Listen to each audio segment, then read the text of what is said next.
Hay algo muy importante. El hizo pacto con la muerte, como lo hacían todos los Zetas y sus aliados. Desde ese momento le dijeron, su vida ya no le pertenece, mi compa, ya le pertenece al cártel, y si lo traicionas, la muerte vendrá por ti y por toda tu familia. Este contenido es una narración basada en hechos reales e información pública, con fines informativos y de entretenimiento. No pretende difamar, acusar ni incitar a la violencia. Comenzamos.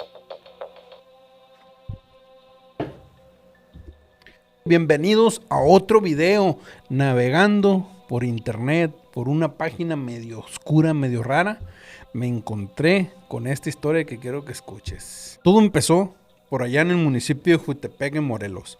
El morro del que te voy a hablar tenía raíces en Nuevo Laredo. Su nombre real era Edgar Jiménez Lugo, pero en el barrio le decían el Ponchis, porque era pocho, hablaba español e inglés desde chiquillo y porque su familia andaba entre los dos lados de la frontera. El morro nació en San Diego, California, en el 96, pero creció en Tijuana y Cuernavaca. Su papá era albañil, que se la rifaba en construcción, y su mamá se hacía cargo de él. La familia no tenía ni para comer a veces. Vivían en una casa de lámina en la colonia Jardines de Tozoyuca, allá en Jutepec. El morro tenía 11 años cuando entró a esto.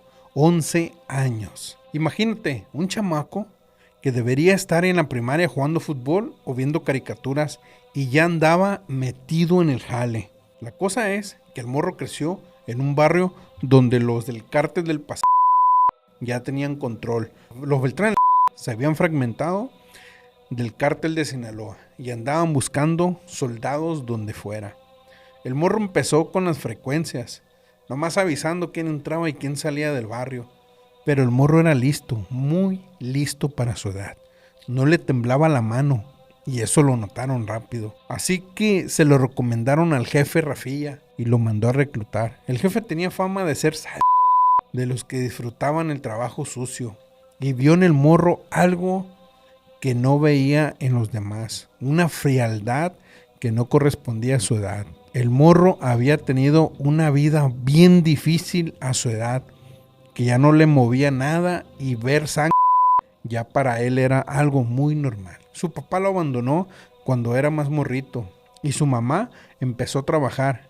Ella trabajaba todo el día. El morro creció prácticamente solo en las calles, viendo cómo la vida se resolvía a plomazos. El jefe mandó a traer a este morro y cuando llegó en la casa de seguridad donde estábamos, el jefe lo pasó y enfrente de mí le habló al morro con palabras que un chamaco de 11 años no debería escuchar. Le dijo, si quieres dinero, respeto y poder, tienes que demostrar que eres un hombre. Le dio un cuerno de chivo y le dijo nuevamente, tu primera misión va a ser mandar con San Peter a un pelado que anda de chivato para los contras. El morro sin pensarlo aceptó. Se le veía en su cara el hambre de comer, hambre de tenis, hambre de que lo respetaran. El primer trabajo lo hizo en un callejón de Jutepec. El morro tenía el rifle más alto que él. El morro estaba chaparrillo, era un chamaco. Y el rifle casi le salía. Pero le apuntó al vato y jaló el gatillo sin pestañear. Esa noche regresó con el jefe y le entregó el rifle. El jefe le sonrió y le dijo, pensé que no ibas a poder cumplir la misión, así que ten, y le dio 5,000 pesos. Para un morro que en su corta vida había tenido carencias, eso era una fortuna. Desde ese día, el Ponchis se convirtió en sicario de tiempo completo. El cártel Pacífico Sur se había aliado con los Zetas para pelear el territorio a la familia michoacana y al cártel del Golfo. Los Zetas eran los que mandaban en la estrategia militar y eran brutales. Enseñaban técnicas de tortura que nadie se imaginaba. El morro aprendió de los mejores o de los peores según como lo veas. Aprendió a fumar cuerpos, a torturar para sacar información y a degollar con precisión. Pero lo que hacía diferente al Ponchis era que le gustaba el show. No le bastaba con solo desvivir. El morro grababa sus ejecuciones con un celular y las subía a internet. Se hizo famoso en los foros del narco, en los blogs donde la gente buscaba los videos más crudos y fuertes. Aparecía con el rostro tapado, nomás se le veían los ojos fríos como el hielo. En los videos se le escuchaba hablar con voz de niño, diciendo groserías y amenazas que no correspondían a su edad. Decía que trabajaba para el H y que iba a limpiar la plaza de todos los chivatos.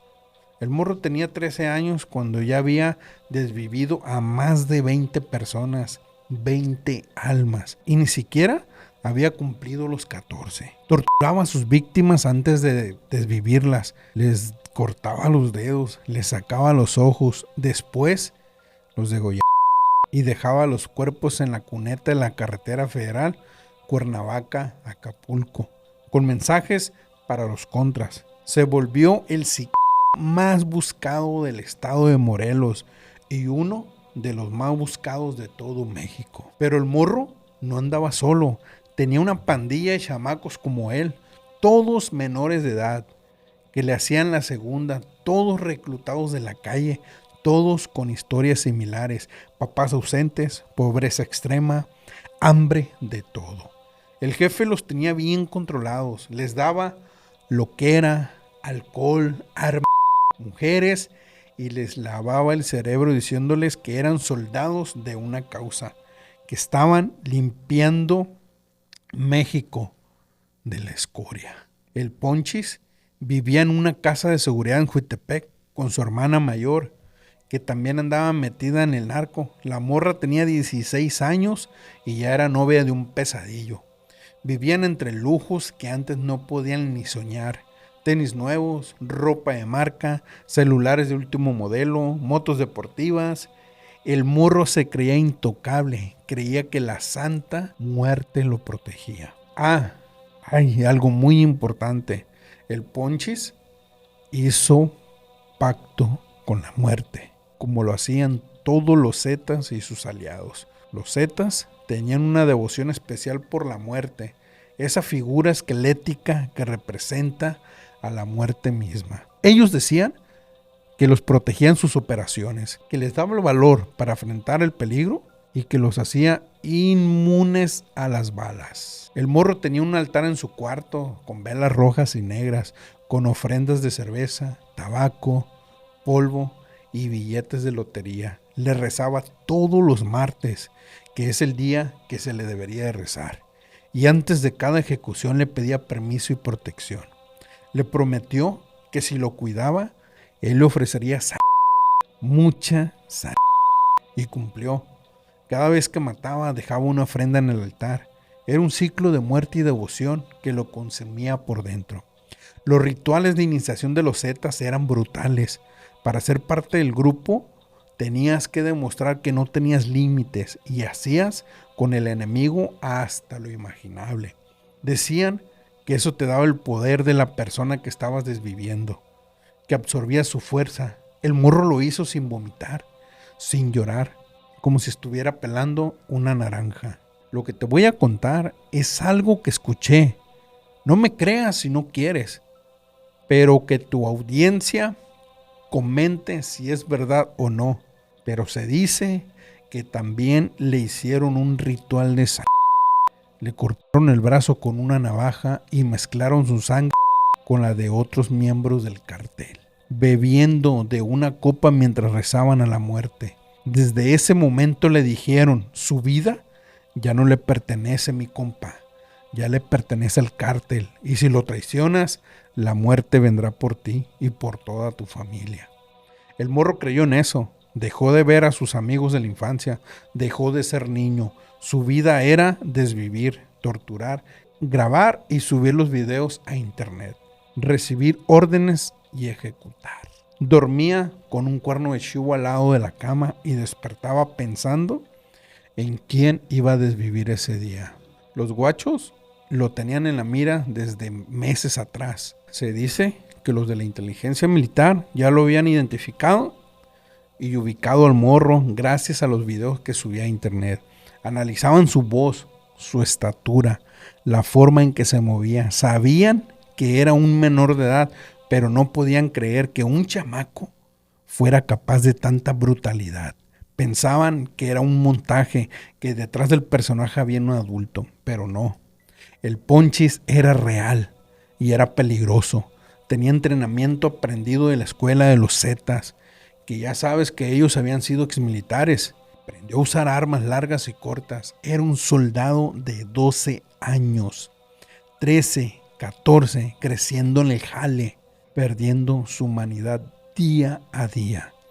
Pero todo así, se dice que los guachos tenían información de que el Ponchis y una de sus hermanas intentaban huir a Tijuana, desde donde planeaban cruzar a Estados Unidos. Los guachos montaron un operativo a la sorda. Soldados de esos llamados gafes se infiltraron en el aeropuerto vestidos de civiles esperando al morro. Se dice que el Ponchis llegó con su hermana, una de las Chabelas, con 2 maletas llenas de ropa y dinero en efectivo. Iban a abordar un vuelo a Tijuana. El morro iba con gorra y lentes oscuros, tratando de pasar desapercibidos, pero su cara ya la tenían ubicada los soldados, así que en corto lo identificaron. Cuando el morro se dio cuenta de que estaba rodeado, intentó desafanarse, pero ¿qué crees? Los soldados lo agarraron antes de que intentara otra cosa. Lo curioso es que el morro no puso resistencia, se dejó llevar, como si supiera que su tiempo había terminado. Su hermana también fue detenida. En las maletas se encontraron 50,000 pesos en efectivo, 2 celulares y una imagen de la muerte envuelta en tela roja. El morro llevaba su amuleto hasta el último momento. El arresto fue un madrazo para las noticias nacionales e internacionales. Como un niño de 14 años era sicario, asesino, torturador. Los medios de comunicación llenaron el aeropuerto. Las fotos del Ponchis esposado con su cara de niño, sus ojos vacíos, dieron la vuelta al mundo. Nadie podía creer que ese chamaco era el de los videos que rondaban desviviendo contrarios. El morro fue trasladado a un centro de internamiento para menores en Morelos. Allí confesó todo, que había desvivido a 4 personas personalmente, pero los investigadores sabían que eran muchas más. Había videos que lo incriminaban en al menos 20 ejecuciones. El morro hablaba con frialdad, como si estuviera contando el partido de fútbol de la semana pasada. No mostraba arrepentimiento, solo cansancio. Durante el proceso judicial salieron a la luz detalles escalofriantes. El Ponchis había sido drogado por sus jefes para que no sintiera miedo durante las ejecuciones. Le daban polvo, marihuana y pastillas. También le mostraban videos de tortura para que se fuera acostumbrando a la violencia. Lo habían convertido en una máquina de matar, quitándole todo rastro de empatía y de humanidad.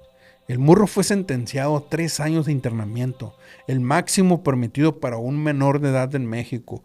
Cumplió su condición en un centro especializado de menores infractores. Allí recibió atención psicológica, educación básica, terapia, pero el daño ya estaba hecho.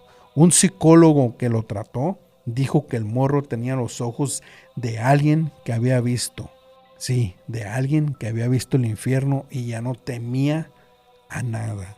Mientras el morro cumplía su condena, el cártel fue desmantelado poco a poco. El jefe fue capturado y asesinado en la cárcel.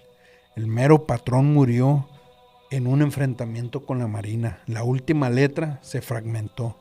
El mundo que el Ponchis conocía dejó de existir, pero él seguía vivo, creciendo entre rejas, convirtiéndose en un adulto sin haber sido niño. En el 2013 cumplió su condena y fue liberado, pero no podía quedarse en México. Era ciudadano estadounidense por nacimiento y el gobierno mexicano lo deportó a Estados Unidos, a San Diego, donde había nacido. Dejó atrás el país, pero no su pasado. Fuentes que están en el gabacho me contaron que el Ponchis intentó rehacer su vida. Vivió con familiares, trató de estudiar, de trabajar, pero la sombra de lo que había hecho lo perseguía. Tenía pesadillas, flashbacks, momentos de violencia incontrolable. Un día rompió todo en la casa de sus tíos. y tuvo que ser internado en un hospital psiquiátrico. Los médicos diagnosticaron trastorno de estrés postraumático severo, producto de todo lo que había vivido y hecho. El mensaje que le quiero dejar a los jóvenes que lean esto o lo escuchen es claro: el narco no te quiere, te usa, no te da poder, te quita tu alma, no te da familia, te condena a una vida de muerte y de sufrimiento. El Ponchis tuvo dinero, respeto del miedo, pero perdió su infancia, su inocencia, su capacidad de amar. A los 14 años ya era un hombre muerto en vida, y a los 30 sigue cargando con los fantasmas de cada persona que desvivió. Si sientes que el narco es tu única salida, piénsalo 2 veces. Hay otras opciones, aunque no las veas ahora. Busca ayuda, busca a alguien que te escuche, que te dé una mano.